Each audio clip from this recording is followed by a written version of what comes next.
Afinal, como funciona essa questão da lei de Benford? Sua visão libertária é sua fonte de informações descentralizadas e distribuídas. O físico Frank Benford fez uma descoberta chocante em 1938. Ele estava analisando grandes listas de valores de tabelas astronômicas e percebeu um padrão perturbador. O último dígito de todos os números tinha uma distribuição uniforme. Isso faz sentido. A chance do último dígito de qualquer número vindo de uma medição de natureza terminar em um 4, ou um 9, ou um 6 é basicamente a mesma. Mas o primeiro dígito do número, ao contrário, não tem distribuição uniforme não. Números com o primeiro dígito 1 são muito mais comuns que os demais. Na verdade, quando pegamos o primeiro dígito de um número medido de um parâmetro qualquer, cerca de 30% das vezes ele começa com o dígito 1, 17% das vezes começa com o dígito 2 e assim vai decaindo até que a probabilidade de começar com o dígito 9 é de apenas 4,6%. Benford trabalhou em cima do tema e criou a lei de Benford sobre a distribuição de números naturais. A fórmula da probabilidade de um número natural começar com o dígito D é dado pela fórmula apresentada aí na figura, ou por essa tabela. Essa fórmula pode ser estendida para além do primeiro dígito, definindo a probabilidade do segundo dígito, do terceiro e assim por diante. Em 1955, o matemático Theodore Perril provou matematicamente o fenômeno.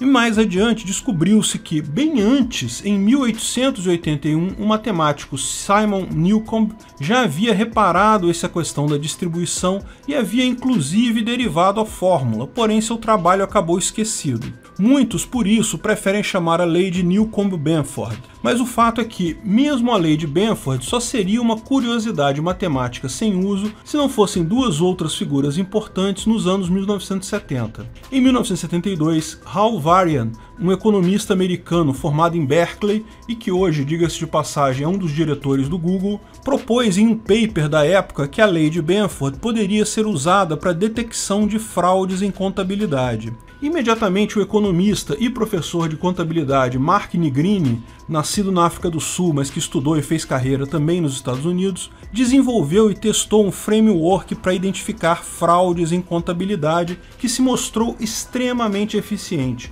Hoje, tal procedimento é padrão em análise de contabilidade, gastos, cálculo de impostos e várias outras áreas que envolvem números sob suspeita de fraude. Veja, o framework do Nigrini usa muito mais que o primeiro dígito para detecção de fraudes. É de fato bastante completo e funciona muito bem. Se você avalia números de contabilidade de uma empresa com a lei de Benford e eles não seguem a distribuição, é quase certeza que existe fraude. Mas é importante deixar claro que ele só indica fraude, ele não prova fraude. Pode haver outra explicação para tais números não seguirem o padrão, desde um simples erro até características específicas dos gastos da empresa. Existem casos, por exemplo, de empresas que tinham muito gastos com o mesmo valor, R$ 599. Quero pagamento específico de um tipo de componente adquirido com muita frequência. Daí o dígito 5 aparece acima do normal na contabilidade dessa empresa. Não é fraude, apenas uma característica. O analista olhou aquilo, viu que havia o problema. Vamos agora avaliar os números e checar se é um problema mesmo, se é uma fraude mesmo. Nesse caso, verificaram que não era uma fraude. Além disso, a lei de Benford só se aplica a números naturais que possam variar muito, pelo menos algumas ordens de grandeza. Uma ordem de grandeza, para quem não sabe, é um fator de 10. Números que vão desde unidades, 1, 2, 3, depois passam para outra ordem de grandeza, as dezenas, 10, 20, 30, chega a outra ordem de grandeza, centenas, 100, 200, 300, depois milhares, 1000, 2000, sei lá, e por aí vai. É fácil ver como a lei de Benford não se aplica a números com pouca variação. Imagine que você fosse aplicar a lei de Benford para a altura dos adultos no Brasil. Você colhe a altura de todas as pessoas em uma grande tabela e aplica a lei de Benford. O que vai acontecer? A imensa maioria dos números vai começar com 1. Aposto que você mesmo que está ouvindo esse artigo mede 1 metro e alguma coisa, não é isso? Não vai ser só 30% dos números, como a lei de Benford diz. vão ser, sei lá, 99% dos números. Se você pegar o intervalo entre 1 metro e 1,99 m, você vai enquadrar quase 100% dos brasileiros. Sim, eu sei, existem algumas pessoas com 2 metros ou mais e existem algumas pessoas com menos de 1 metro de altura, mas são poucos casos. Nos Estados Unidos, onde as pessoas se medem em pés, a coisa fica ainda mais evidente, porque o número 1 nem aparece. Ninguém mede um pé, que seria 30 centímetros, nem 10 pés, que seria 3 metros. O grosso fica entre 5 e 7, furando totalmente a lei de Benford. A lei de Benford, portanto, só se aplica a números que variam muito, várias ordens de grandeza. Se os números variam pouco, eles não obedecem à lei de Benford. Lógico, isso é o ideal para finanças, porque na contabilidade de uma empresa você vai ter desde pequenas despesas de poucos reais até enormes investimentos na casa de milhões. Os números rompem várias ordens de grandeza e por isso a lei de Benford funciona tão bem com contabilidade de empresas. Em outras situações também, tamanho de estrelas, distância entre planetas, tudo isso são números naturais que têm uma enorme variação. Mas em outras situações isso não funciona muito bem não. Um caso clássico são as eleições. Alguns canais importantes dizem por aí que as eleições americanas de 2020 foram fraudadas e a prova disso é a lei de Benford. Alguns canais importantes no Brasil falavam a mesma coisa das eleições de 2014, 2018, 2020. Na verdade, falam isso em quase todas as eleições. Mas lembra, primeira coisa, a lei de Benford não prova fraude. Ela pode, no máximo, indicar um problema com os números. Quando acontece em contabilidade, a solução é olhar os números item a item. Na eleição, você não tem essa alternativa. Você não tem como olhar se tem alguma particularidade, porque você não tem como identificar cada voto de cada pessoa. Portanto, não há como provar que uma eleição foi fraudada pela lei de Benford. Mas é mais do que isso. Um dos problemas que a lei de Benford tem, como já explicamos, é exatamente números limitados, números que não variam tanto assim, como vimos com a altura das pessoas. E por que o número de votos em um candidato em cada urna não segue a lei de Benford? Porque as urnas são distribuídas por sessões eleitorais. Aqui no Brasil, o TSE faz um planejamento para todo ano,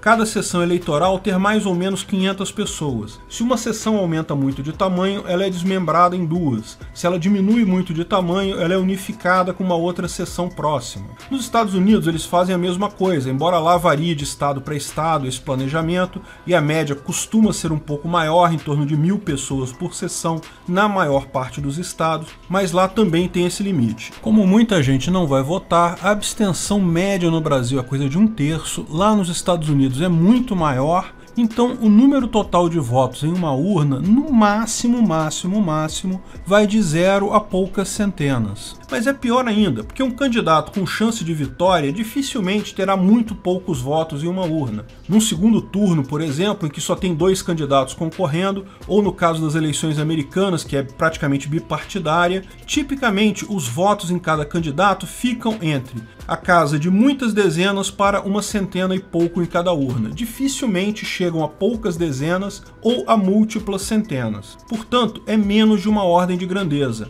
o suficiente para a lei de Benford não ser aplicado. No final, não se aplica porque o voto não é um fenômeno natural, ele tem uma limitação dada pelo órgão eleitoral quando limita o número de eleitores numa urna. Veja, a lei de Benford não prova que houve fraude, mas também não prova que a eleição foi limpa, tá? Simplesmente não se aplica ao caso. Isso também se aplica a muitas estatísticas de economia do governo. Como tem pouca variação, não é possível aplicar a lei de Benford. O que não quer dizer que tais números sejam fraudados. Podem ser fraudados, podem ser que não. Apenas não dá para descobrir pela lei de Benford. Porém, quando vemos outros números naturais, como mortes por Covid, a coisa se torna muito mais interessante. O número de mortos totais divulgados por países ao longo de várias semanas varia muito ao longo do tempo, do local e varia em várias ordens de grandeza. São números naturais com grande variação. A aplicação da lei de Benford aqui é muito mais simples e direta que no caso das eleições. E foi isso que os professores Armand Quilani e Georgios Georgiou fizeram e publicaram os resultados em um artigo do Journal of Public Health no dia 27 de janeiro. Eles aplicaram a lei de Benford em número de casos de Covid dos diversos países. e descobriram que existe uma grande lista de países cujos números destoam da lei de Benford.